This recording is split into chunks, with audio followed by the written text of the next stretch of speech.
దేవుడు ప్రేమలో ఉన్న గొప్పతనం ఏంటంటే ఆయన ప్రేమ ఎప్పటికీ కూడా మారేది కాదు. మనిషిలాగా ఆయన ప్రేమ మారిపోయేది కాదు. అప్పుడప్పుడు మనమే మాట్లాడుతుంటాం, ఏవండి ఈ ఈ మనుషుల ప్రేమలు నమ్మొద్దండి. ఎందుకు? ఎప్పుడు ప్రేమతో ఉంటాడో తెలియదు, ఎప్పుడు ద్వేషంతో ఉంటాడో తెలియదు. ప్రారంభంలో ఉన్న ప్రేమ ఈ రోజు ఉండదు, ఈ రోజు ఉన్న ప్రేమ మరలా భవిష్యత్తులో ఉంటుందో లేదో చెప్పలేదు. అంటే మనిషి ప్రేమ మారి ప్రేమ. మీరు చూడండి, అన్నీ తెచ్చారనుకోండి ప్రేమిస్తాడు, తేలేదనుకోండి ద్వేషిస్తాడు. అది లోకల్ ఒక సామెత చెప్తుంటారులేండి, పెడితే పెళ్లి కోరతారట, పెట్టకపోతే చావు. అంతెందుకండి, భార్యాభర్తల మధ్య ప్రేమ కూడా మీరు చూడండి. అప్పుడప్పుడు భార్యలు ఏమండి మీరు అనే ఉంటారు భర్తలతో, ఏమండి పెళ్లి ప్రారంభంలో ఏమండి మీకు ఎంతైనా అప్పుడున్న ప్రేమ ఇప్పుడు లేదండి. ఇంకా కొంతమంది ఉంటారు పెళ్లికి ముందు, అంటే వీళ్ళది ఏమండి ప్రేమ పెళ్ళి అనమాట. పెళ్ళికి ముందు ఉన్న ప్రేమ పెళ్ళి తర్వాత మీలో నాకు కనిపించటం లేదు, మీరు చాలా మారిపోయారండి. ఏమండి అన్నవారు ఉన్నారా లేరా? ఏ పెళ్ళికి ముందు నిన్ను ఒక్క క్షణం కూడా చూడకపోతే ఉండలేను, నిన్ను అలా చూస్తుంటే కొన్ని యుగాలు కూడా క్షణాల్లో అయిపోతున్నాయి డియర్ అన్నావు. ఇప్పుడు ఒక్కొక్క క్షణం నాకు నరకంలా ఉంది నిన్ను చూస్తుంటే. ఏమైపోయింది? అప్పట్లోనేమో కొన్ని యుగాలు క్షణాలు అయిపోయాయి, ఇప్పుడు ఒక్కొక్క క్షణం ఒక్కొక్క యుగంలా మారిపోయిందట. ప్రేమలో తేడా, ప్రేమలో ఏమైపోయింది? ప్రేమలో మార్పు, ప్రేమలో తేడా. కారణం మనిషి ప్రేమ. ఇది మనిషి ప్రేమ.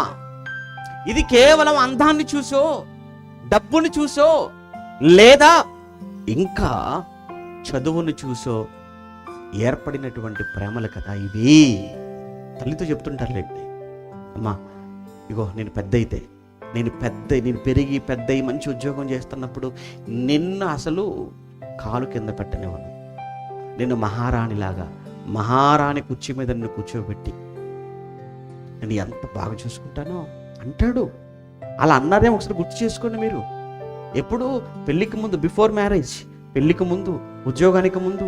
మీరు యవనంలో ఉన్నప్పుడు, బాలులుగా ఉన్నప్పుడు, బాల్య దశలో, యవనంలో, ఉద్యోగానికి ముందు, వివాహానికి ముందు ఒక తల్లితో తండ్రితో చెప్పిన మాటలు, మిమ్మల్ని రాజులా చూసుకుంటా నాన్న, రాణిలా చూసుకుంటాము, మీకు అసలు కష్టం అంటే ఏంటో తెలియకుండా చూసుకుంటాం, గుండెల్లో పెట్టి చూసుకుంటా. గుండెల్లో వద్దులో కానీ ఒక చిన్న గదిలో పెట్టి చూసుకో చాలు. చివరికి తీసుకెళ్ళి ఎక్కడ పడేశారు? ఉద్యోగం వచ్చేసింది, భార్య వచ్చేసింది, ఆ తర్వాత తీరా చూస్తే తీసుకెళ్ళి ఎక్కడో వృద్ధాశ్రమంలో పడేస్తా. ఎక్కడో వృద్ధాశ్రమంలో పడేసేది. మారిపోయింది ప్రేమ. ఇది మారే ప్రేమ. ఈ మారిపోయే ఈ ప్రేమలు చూసుకొని మారని దేవుని ప్రేమను మీరు అర్థం చేసుకోలేకపోతున్నారు. అది నా బాధ. మీకు అర్థమైందా? ఇవన్నీ మారిపోయే ప్రేమలండి. ఏమండి, భార్య ప్రేమ, భర్త ప్రేమ, పిల్లల ప్రేమ, తల్లిదండ్రుల ప్రేమ, ఇవన్నీ మారే ప్రేమలు. మారని ప్రేమ అంటూ ఉందంటే అది కేవలం ఒకే ఒక్క ప్రేమ, అది దేవుని ప్రేమ. ఎప్పుడు అలానే ఉంటుంది దేవుని ప్రేమ. మార్పులేని ప్రేమ దేవుడిది. నీలో నాలో కూడా ఎప్పుడు కూడా మార్పు లేని వారముగా మనము ఎప్పుడు దేవుడి విషయంలో స్థిరముగా ఉండవలసిన వారము అనే విషయాన్ని చెప్పటానికి మాట్లాడుతున్నాడు. నేను ఎలా ఉన్నాను రా, ప్రారంభంలో ఎలా ఉన్నానో ఈ రోజు వరకు అలానే ఉన్నాను.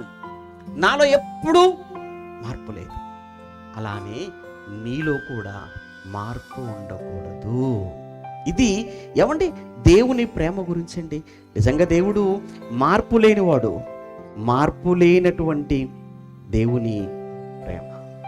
ప్రభునందు ప్రేమన దేవుని పిల్లారా, పరిస్థితులు మారిపోతుంటాయి. ఉద్యోగానికి ముందు ఒకలా, ఉద్యోగం తర్వాత మరోలా. ఆరోగ్యానికి ముందు ఒకలా, ఆరోగ్యం తర్వాత మరోలా. ఆరోగ్యం లేనప్పుడు ఎలా ఉంటారండి? చాలా భక్తిగా ఉంటారు, చాలా భయంతో ఉంటారు. దేవుడు అంటారు, బైబిల్ అంటారు, వాక్యం అంటారు, సభలు అంటారు, శబరాలు అంటారు. అబ్బబ్బబ్బబ్బబ్బ, వాళ్ళని చూస్తుంటే భక్తి పొంగుకునే చేస్తుంటది. ఒక్కసారి హాస్పిటల్కి వెళ్ళి అన్ని చెక్ చేసిన తర్వాత అన్ని నార్మల్కి వచ్చేసిన తర్వాత నీకు ఏ రోగం లేదమ్మా, నువ్వు చాలా ఆరోగ్యంగా ఉన్నావన్న తర్వాత బైబిల్ పక్కకి వెళ్ళిపోద్ది, గుడి పక్కకి వెళ్ళిపోతాడు, పాస్టర్ గారు అంటే ఎవరో తెలియదు అంటాడు, సభలు ఏమో తెలియదు, అన్నీ మాయమైపోతాయి. ఎందుకు? ఇప్పుడు బాగున్నావు కదా. దీన్ని ఏమంటారు చెప్పండి? దీన్ని ఏమంటారు?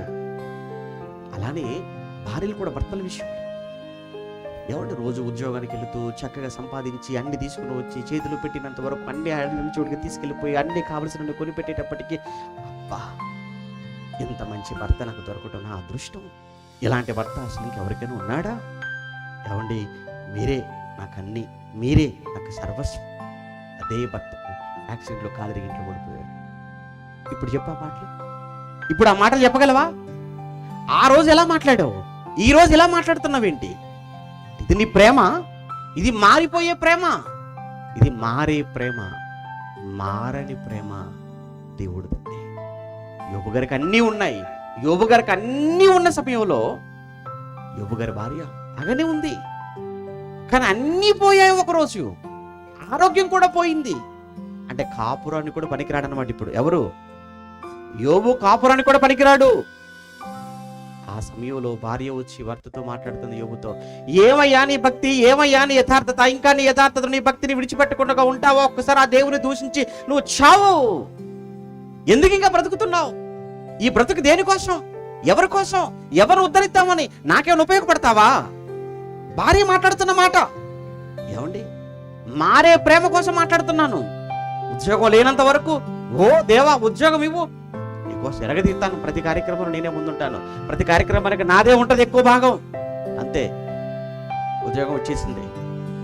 అసలు డబ్బుల సంగతి ఏమో, సహకారం సంగతి ఏమో, అసలు ఇప్పుడు వస్తే చాలనుకుంటాం మనం సంఘానికి. ఉద్యోగం రానంత వరకేమో, ఉద్యోగం వస్తే దేవుడి కార్యక్రమాలను అబ్బో ఇంకా ఆపకుండా, గ్యాప్ లేకుండా, ఊపిరి సలపకుండా కార్యక్రమాల మీద కార్యక్రమాలు, ఎవరిచ్చిన మొత్తం నాతోనే అని ఎన్ని మాటలు మాట్లాడి అన్నీ వచ్చిన తర్వాత ఇప్పుడు అసలు కనబడట్లేదు. ఏంటంటే ఉద్యోగాలు బిజీ అయిపోయినట్టు. అప్పుడు అలా మాట్లాడు. అక్కడ నీ స్థితి మారింది. నీ స్థితి మారేటప్పటికీ నీ ప్రేమలో కూడా మార్పు వచ్చేసింది. నీ స్థితి మారేటప్పటికీ నీలో కలిగిన మార్పు చూడు ఎలా ఉందో. ఏమండి, ఇటువంటి ప్రేమలండి మనుషుల ప్రేమలు. ఇలాంటి ప్రేమలను నీ దేవుడిది ఎప్పుడు కూడా అదే ప్రేమ అంటే దేవుడు ఎప్పుడు కూడా ఆయన ప్రేమ విషయంలో ఆయన ఎప్పుడు, రాత్రి మీకు చెప్పాను చూసారా, దేవుడి యొక్క ప్రేమను ఏ కవి వర్ణించగలడు? దేవుని యొక్క ప్రేమను వర్ణించగలిగిన కవి ఉన్నాడా? దేవుని ప్రేమను వర్ణించగలిగిన పదాలు ఉన్నాయా భాషలో? దేవుని యొక్క ప్రేమను వర్ణించగలిగినంత మేధస్సుందా మనిషికి? లేదండి. దేవుని ప్రేమను ప్రపంచంలో ఉన్న కవులందరూ ఒక చోట కూర్చొని దేవుని ప్రేమను వర్ణించాలనుకున్నా అది సాధ్యము కాదు. చెప్పాను కదా రాత్రి, ప్రపంచంలో ఉన్న ఈ చెట్లన్నిటినీ కూడా ఒక పెన్నుగా చేసుకొని అందులో మహాసముద్రంలో నీరంతటిని కూడా సిరాగా చేసి పోసిన దేవుని ప్రేమను రాయలేరు, దేవుని ప్రేమను వర్ణించలేరు. ఆకాశాన్ని ఒక కాగితంగా చేసుకొని రాసిన సరిపోదు ఆకాశం, సముద్రంలో నీరు సరిపోదు, చెట్లు సరిపోవు, ఆకాశం కాగితంగా అది కూడా సరిపోదు. అంతుందా దేవుని ప్రేమ. అంతగా ప్రేమించాడండి, అంతగా ప్రేమించాడు మనలను.